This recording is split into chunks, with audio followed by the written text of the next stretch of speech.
Hello students, welcome to Knowledge Academy. कैसे हैं आप सभी?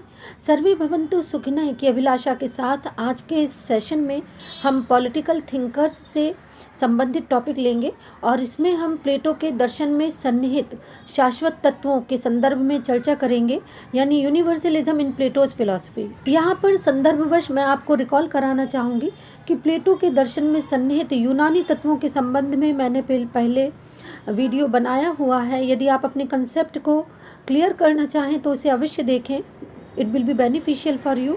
उसी क्रम में ये नेक्स्ट स्टेप है और इसमें हम डिस्कस करेंगे कि प्लेटो के दर्शन में सन्निहित शाश्वत तत्व कौन कौन से हैं, क्योंकि इसके संबंध में एग्जाम्स में क्वेश्चंस आ जाते हैं। Then it will be beneficial for you. But first of all I would like to say that please like, subscribe, share and motivate channel for new updates. It will be beneficial for you. You are most welcome for your suggestions and comments for teaching learning perspective. प्लेटो के समस्त चिंतन में Greek जीवन तथा उनसे संबंधित समस्याओं का वर्णन सर्वोपरि है, ऐसा सर्वविदित है। चूँकि प्लेटो की पकड़ बड़ी पैनी थी वस्तु स्थिति को समझने में, वास्तविकता का मूल्यांकन करने में वे बड़े ही सहज थे। यही कारण है कि यूनानियों के राजनीतिक जीवन की कमजोरियों की पहचान कर उन्होंने एक आदर्श राज्य की रूपरेखा को तैयार किया तथा फिलॉसफर किंग की भूमिका को भी उन्होंने लोगों के समक्ष प्रस्तुत किया। और इस सबका यही उद्देश्य था कि एक ऐसे आदर्श राज्य की स्थापना की जाए जिसमें आदर्श के प्रकाश में जो यूनानी जनता है, यूनानी लोग हैं, वे अपने राजनीतिक जीवन को यानी पॉलिटिकल लाइफ को परिमार्जित कर सकें। प्लेटो के साहित्य का यदि अनुशीलन करें या अध्ययन करें तो पाएंगे कि प्लेटो के दर्शन में ऐसे सार्वभौमिक शाश्वत तत्व यत्र तत्र बिखरे पड़े हैं, यानी यूनिवर्सलिज्म इन प्लेटोज फिलॉसफी दृष्टिगोचर होती है, जो मानव समाज की महानतम, श्रेष्ठतम एवं अमर बौद्धिक संपत्ति विद्वानों ने मानी है। इसमें जो प्रथम तत्व है, यानी जो प्रथम शाश्वत तत्व है, वह प्लेटो के न्याय सिद्धांत से संबंधित है। और इसमें प्लेटो ने ये डिस्क्राइब किया है कि प्रत्येक व्यक्ति को उसका उचित अंश प्राप्त होना ही न्याय है, यानी प्रत्येक व्यक्ति को उसके हिस्से का अंश अवश्य प्राप्त हो। यदि सम्यक दृष्टि से देखें तो वास्तव में ये एक सही सिद्धांत है, क्योंकि किसी भी श्रेष्ठ समाज के निर्माण के लिए कहीं ना कहीं यह आवश्यक भी है। नेक्स्ट जो प्लेटो के दर्शन में सन्निहित शाश्वत तत्व है वह कार्यात्मक विशेषीकरण का सिद्धांत है। यह सिद्धांत क्या है, तो यहाँ पर मैं आपको अवगत कराना चाहूँगी कि कार्यात्मक विशेषीकरण का सिद्धांत दरअसल न्याय के सिद्धांत से संबंधित है। इस सिद्धांत के अनुसार प्रत्येक व्यक्ति के द्वारा केवल एक ही कार्य किया जाना चाहिए जिसे करने के लिए वह सर्वाधिक उपयुक्त हो या उसमें वैसी योग्यता हो। प्लेटो ऐसा मानते थे कि इस धारणा को अपनाकर ही समाज में व्यवस्था एवं श्रेष्ठता को प्राप्त किया जा सकता है।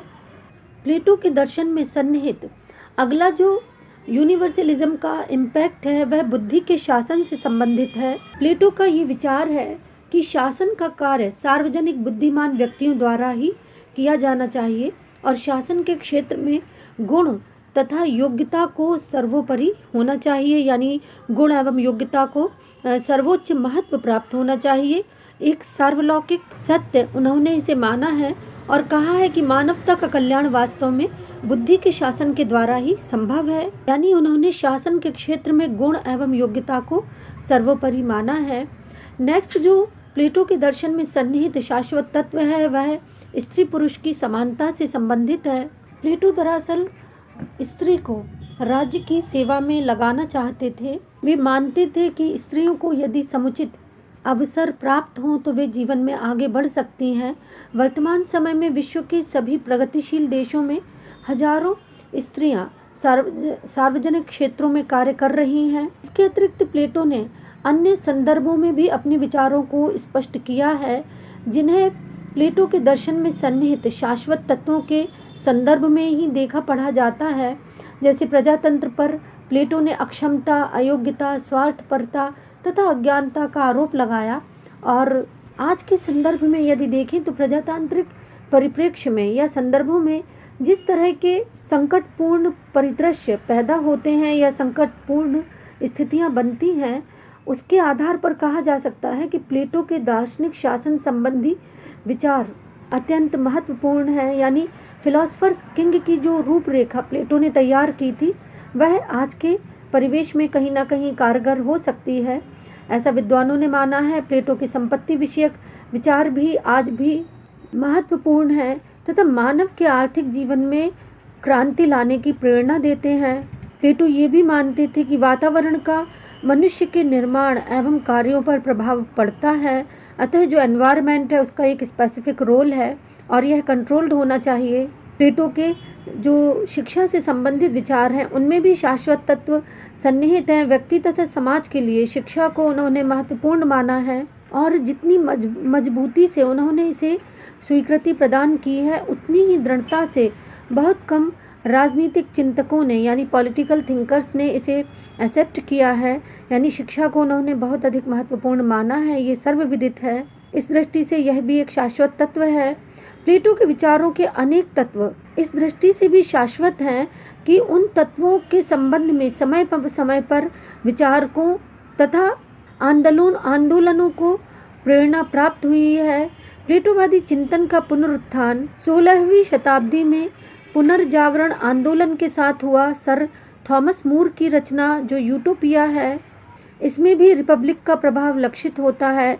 सिसरो की डी रिपब्लिक यानी सिसरो ने जो डी रिपब्लिका का निर्माण किया उसमें भी प्लेटो के विचारों का उल्लेख मिलता है। सेंट ऑगस्टाइन की रचनाओं में भी प्लेटो की रचनाओं का प्रभाव दृष्टिगोचर होता है। रिपब्लिक की सहायता से ही दैवीय राज्य की जो कल्पना है उसको चित्रित किया गया है सेंट ऑगस्टाइन के द्वारा। और मध्य युग में प्लेटो के विचारों का प्रभाव भी यत्र तत्र देखा जा सकता है। दांते की डी मोनार्किया बहुत अंशों में प्लेटो से प्रभावित ही मानी जाती है तथा आधुनिक विचारकों में रूसो हैं, हीगल हैं तथा जो आइडियलिस्टिक थिंकर्स हैं वो भी कहीं ना कहीं प्लेटो से प्रभावित देखे जा सकते हैं। इसके अतिरिक्त अंग्रेज आदर्शवादी दार्शनिक जैसे ग्रीन, ब्रेडले, बोसांके और प्रत्यक्षवादी थिंकर्स या पॉलिटिकल थिंकर्स ऑगस्ट कॉम्टे भी प्लेटो से कहीं ना कहीं प्रत्यक्ष अप्रत्यक्ष रूप से प्रभावित रहे हैं। प्लेटो के संबंध में विद्वानों का ये मत है कि अगर प्लेटो जीवित होता तो साम्यवादियों में भी सर्वोच्च साम्यवादी होता। वास्तव में प्लेटो को एक साथ क्रांतिकारी, आदर्शवादी, समाजवादी विचारधारा का जनक कहा जा सकता है। प्लेटो की जो रचनाएं हैं रिपब्लिक, उसमें आदर्श का प्रतिनिधित्व किया गया है यानी आदर्श को स्थान दिया गया है तथा लॉज में यथार्थ तथा वास्तविक स्थिति का चित्रण किया गया है। प्लेटो के संबंध में विद्वानों का ये भी मत है कि यूरोपीय चिंतन के इतिहास में उनका इतना व्यापक प्रभाव रहा है कि वह निरा व्यक्ति ना होकर एक परंपरा और प्रतीक के रूप में हमारे समक्ष आता है। आध्यात्मिकता और नैतिकता दोनों को ही स्पर्श करते हैं।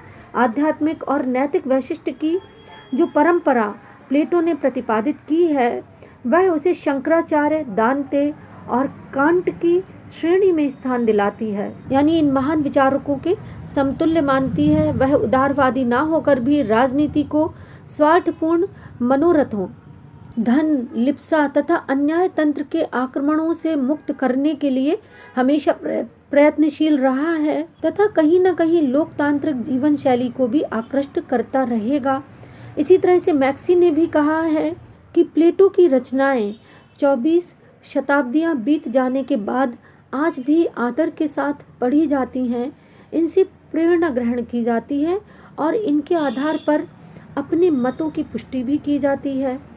किसी विचारक की अमरता और महत्ता का इससे अधिक प्रबल प्रमाण अन्यत्र कहीं नहीं मिलता है, ऐसा विचारकों ने प्लेटो के संबंध में कहा है। और प्लेटो के अनुदान का मूल्यांकन यदि करें तो कैटलिन ने उसके दर्शन को प्लेटो यानी दर्शन का पोप कहा है। एमर्सन ने कहा है कि प्लेटो दर्शन है और दर्शन स्वयं प्लेटो है।